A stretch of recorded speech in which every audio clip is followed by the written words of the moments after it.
I remember the first time I truly understood what tired blood meant. I was 12 years old, and my mother had been working the garden from before light. By supper, she sat down at the table and did not get back up for a long time. Not sick, not complaining, just empty, like a lamp that had burned through its oil. My grandmother came in from the next room, looked at her once, and said nothing. She went straight to the dry shelf above the sink and reached for a bundle of something that had been hanging there since late summer. Dark green, dried, a little dusty from the season. Nettle. She put a kettle on without a word. That evening my mother drank 2 cups of a deep, dark tea. By morning she was back at the stove before anyone else was awake. I have thought about that moment many times over the years. Not because it was dramatic, it was not, but because it was so ordinary, so quiet. No fuss, no questions, no trips to town. Just a woman who knew what another woman's body was telling her, and knew exactly what to reach for. Today I want to share with you what my grandmother knew about stinging nettle, the infusion she made that evening, the one our community has been making for at least 200 years. It is not complicated. The ingredients cost almost nothing.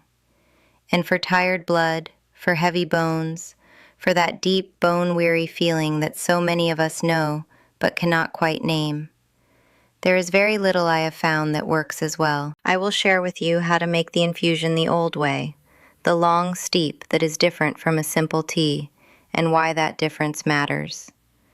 I will share what nettle does for the blood and for the bones, the way our grandmothers understood it, and the way that modern understanding is slowly beginning to agree with them. And I will share something toward the end that surprised even me when I first learned it from the older women in our community. A way of using nettle that most people have never heard of. But first, let me tell you a little about where this knowledge came from. In plain communities like ours, Lancaster County and the settlements nearby, the women have always been the keepers of what the body needs. We did not have doctors close by. A trip to town was not something you did lightly, and so the women learned. They learned the land, they learned the seasons, and they learned which plants God had placed nearby for each kind of trouble the body brings. Nettle was one of the first things a young woman in our community learned to recognize. You could find it growing in any damp, shaded corner near water, along fence rows, at the edge of fields. It stings if you brush it with bare skin, which is how it earns its name. But once dried, or once steeped in hot water, all of that sting is gone. What remains is something the land has been quietly offering for generations. The older women called it a blood tonic. Not a medicine, not a cure, a tonic. Something that feeds and strengthens rather than treats. They used it for women who had just given birth and were pale and depleted.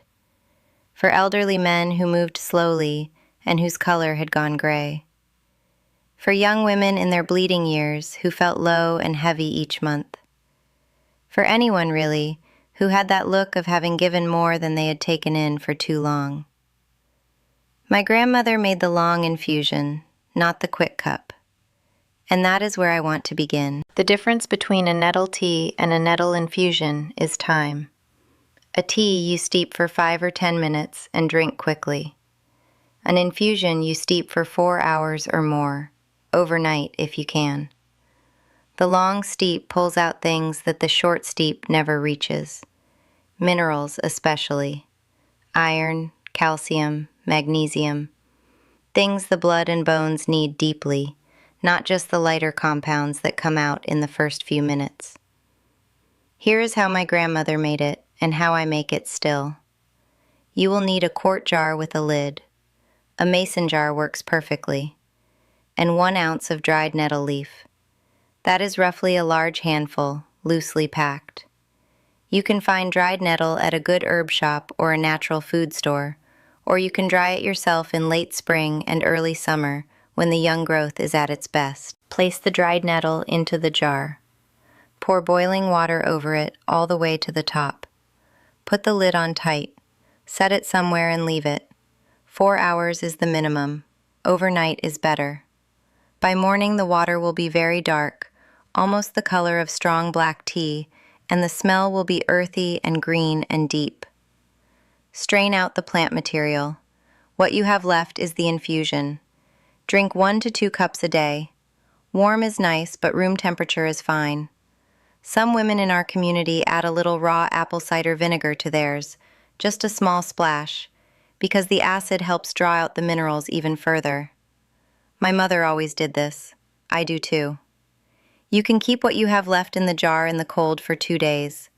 After that, make a fresh batch. The taste is strong, earthy. Not everyone loves it right away.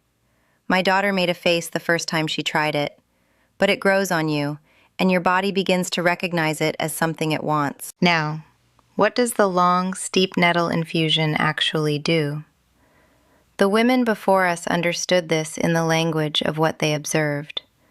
They saw the color return to pale cheeks. They saw the heaviness lift from tired limbs. They saw women who had been struggling through their days begin to move with more ease.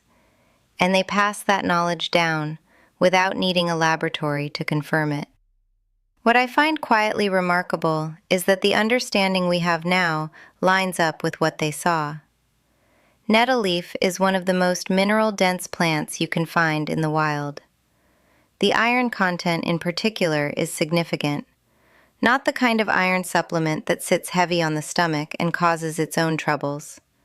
A form of iron that comes wrapped in the whole plant, alongside the vitamin C that helps the body actually use it, alongside the chlorophyll that is so closely related to the hemoglobin in our blood that some researchers have called them cousins. For tired blood, meaning for the kind of low iron fatigue that leaves women feeling slow and cold and unable to gather themselves, there are few things I know of that work as gently and as thoroughly as this infusion drunk daily over several weeks.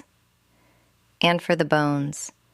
This is something I want to say carefully, because I believe it, but I want you to hear it as what it is, my experience and the experience of the women I grew up around, not a promise.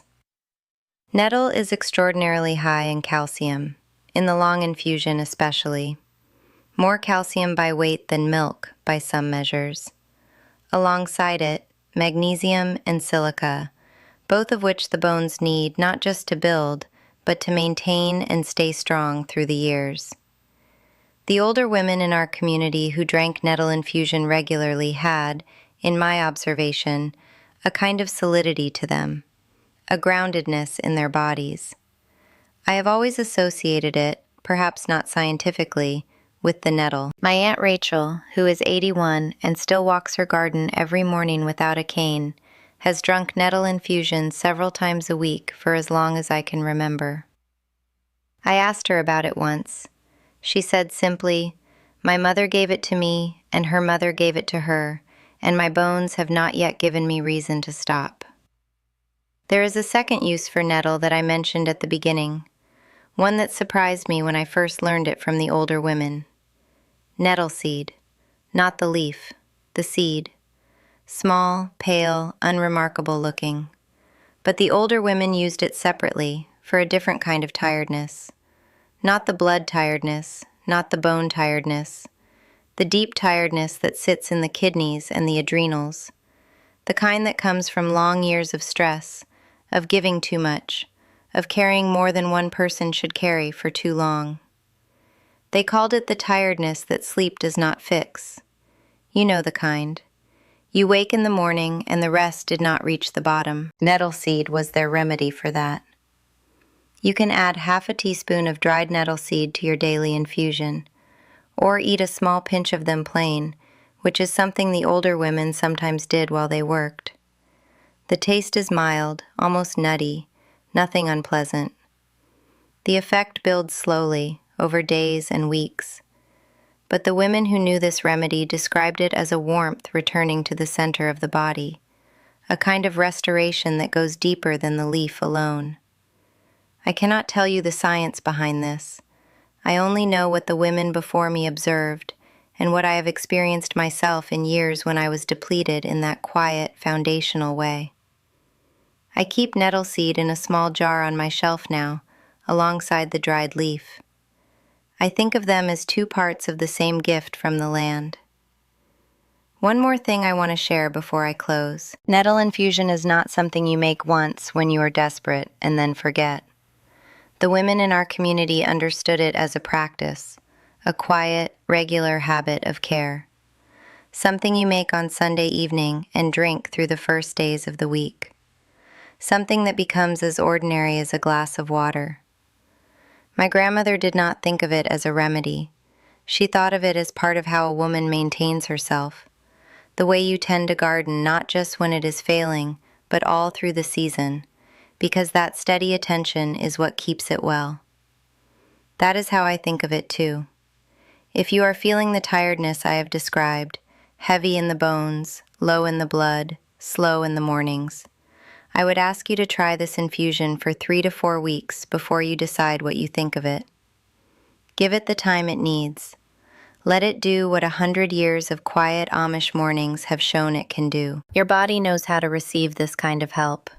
It has been receiving it through women like us for a very long time.